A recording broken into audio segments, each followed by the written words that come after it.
jërë ngeen jëf yéen ñi safoo site internet bi di Buzz Actu 221 nuyu nañ leen bu baax jaajëfal leen ci kóolu tege sopp bi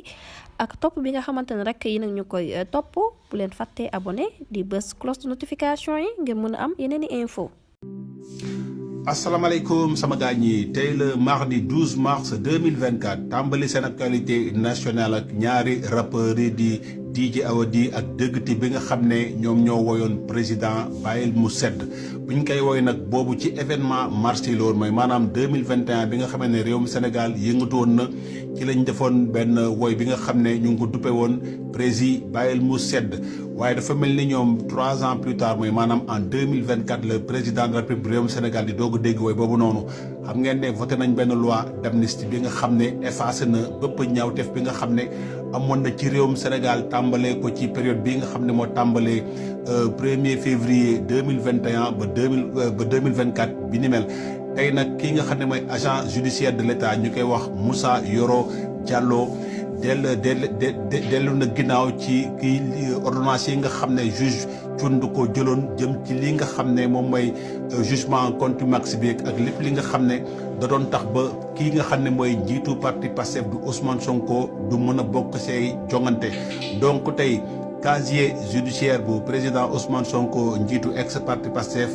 delluwaat na vierge na mu meloon léegi amul lenn li nga xam ne dina gàkkal lii nga xam ne mooy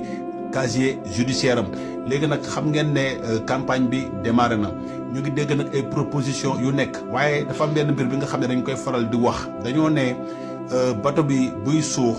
jinax yeeg kaña yi ñooy njëkk a daw mooy maanaam quand le navire coule les rats et les rats sont les premiers à fuir waaye dafa mel ni réewum Sénégal contraire bi lañ gis ndaxte bi nga xamee ne nee nañ bateau bii nga xam ne mooy bateau coalition Benno Bokk Yaakaar APR mu ngi commencé jël ndox mu bëree bëri du ay kañ ak ay jinax lañ gis ñuy daw waaye ay capitaine ak ay matelot yi nga xam ne ay matelot en chef ndaxte chaque jour bu ñu yeewoo suba teel dégg na maire sangam dem na rejoindre coalition Diomaye mu mel ni daal jamono yi may wax ak yéen coalition bu gën a attractive ci langue politique bi coalition Diomaye Faye la ndaxte maire Sandiara dem na Waliyaan si maire Sédhiou Tambacounda adjoint au maire bu Tivaouane chaque jour daal ñu ngi dégg ay ralliement yu bees tax jëm ci lii nga xam ne mooy coalition Diomaye président te ñoom ñëpp ñu jóge ci lii nga xam ne mooy coalition Benno Bokk Yaakaar te pourtant de dañ doon xaar ñii nga xam ne ñoom ñooy militants yi ndaw yi lu ko mel ne ay Fatoumata Ndiaye Fouta Tampi wala ay Kaliphone Sall ñoom dañoo des ak seen ngor mooy maanaam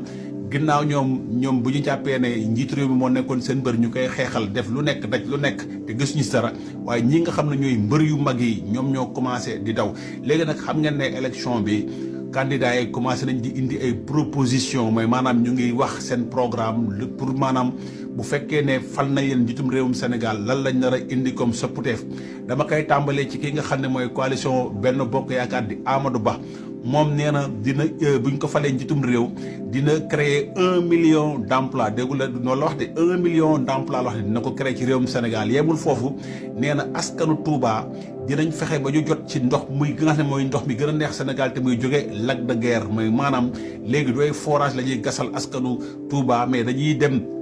fi nga xam ne mooy alimenté Sénégal di lac de Guiers diiri ko watat ko indi ko ba fii nga xam ne mooy Touba beneen candidat bi nga xam ne mooy Idrissa Seck moom tamit joxe na ay proposition de loi moom nee na dëkk bii di Ndar dina fexe ba mu am 2e pont bi nga xam ne mooy pont Faidherbe bi dina ko ful ñaar nee na service militaire day nekk li nga xam ne lu obligatoire la nee na nag liy jëm ci wàllu CFA bi moom du génn CFA waaye dina fexe ba kuréel gi nga xam ne lañ bokk di CEDEAO ñu fexe ba ñu am fa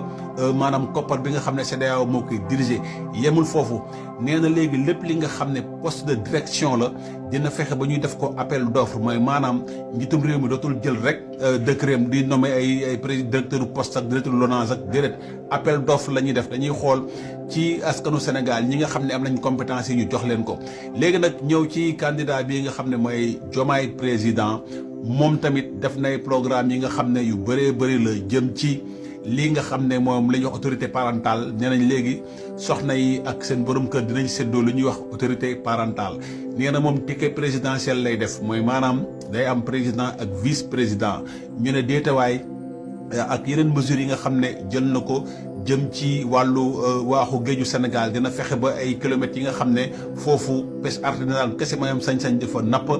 donc candidats yi ñu ngi jaay seen programme jëm ci lii nga xam ne mooy jongante yi nga xam ne moo nar am ci réewum Sénégal léegi nag askanu Sénégal ñoom ñu ngi déglu di xool nag lan mooy les discours opportunistes ak lan mooy ñi nga xam ne seen i méthode mën nañ koo réaliser ndaxte xam ngeen ne programme yi dafa mel ni moom dafay méngoog lii nga xam ne moom la askan wi bëgg a dégg mais li ëpp solo ba ëpp solo mooy li nga xam ne moom la ñuy gis di tendance bi apaisement bi moom loolu moom mu ngi ci yoon bi ndaxte njiitu réew mi ni mu ko waxee ndem ñu bëri topp sax moom mu ngi déroulé mooy maanaam bàyyi mu sedd boobu nga xam ne DJ Awadi ak kii jëggati woyoon nañ ko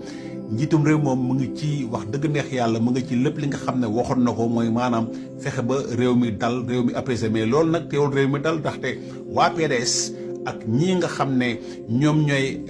ñu koy waxatee les candidats spoliés dem nañ déposer recours bi pour ñu arrêter processus bi waaye man nag damaa tiit tuuti lu tax ma tiit mooy kii nga xam ne mooy Mame Mbaye Niang génn na wax te kooku moom saa yu génnee wax rek man damay tiit ndaxte xam ngeen ne ba ñuy waxi report élection moom bokk na si ñi ñu ko njëkk a génn ci presse bi wax moom ak Souleymane Jules Diop tey mu génnaat di wax ne recours bii nga xam ne li waa PDS def nañ ko ak les candidats spoliés lu war la seen sañ-sañ la seen devoir la moom nag mënoo nekk ci gouvernement bi nga xam ne am nga sa candidat bi nga xam ne mu ngi lancé campagne am di dem campagne bi dafa xaw a timoore yow ngay waxaat di dooleel ñii nga xam ne ñooy waa PDS ak ñii nga xam ne ñooy candidat spoliés yi moo tax ba ma amaat tiitaange ci lii nga xam ne moo nar a xew parce que léegi Sénégal moom nee nañ politique du ëmb day xëy rek wasin donc ñu xool lan mooy tukkee ci Cour suprême bu réewum Sénégal ndax dañ arrêté processus bi ginnaaw bi Sidiki Kaba waxee ne